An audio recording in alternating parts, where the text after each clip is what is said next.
જમ્મુ કાશ્મીરના Kathua railway station પર એક માલ સામાન ટ્રેન અચાનક પઠાણકોટ તરફ દોડવા લાગી હતી. ઢાળના કારણે આ ટ્રેન લોકો પાયલોટ વગર જ લગભગ 84 કિલોમીટર સુધી દોડતી રહી હતી. આ ઘટનાથી રેલવે અધિકારીઓમાં ખળભળાટ મચી ગયો હતો. મળતી માહિતી અનુસાર આ ઘટના રવિવારે સવારે લગભગ 7:10 બની હતી.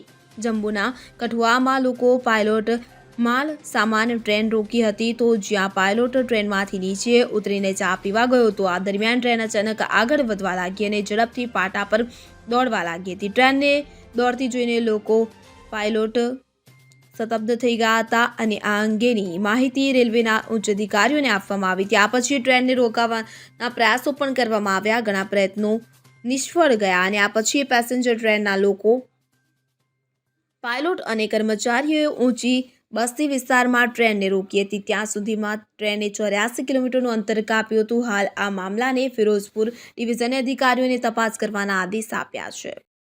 Bureau report CN24 news. હવે જુઓ દેશ દુનિયાની તમામ ખબરો તમારી આંગળીના ટેરવે. ઉઠાવો મોબાઈલ અને Google Play Store પરથી ડાઉનલોડ કરો અમારી CN24 ન્યૂઝ મોબાઈલ એપ.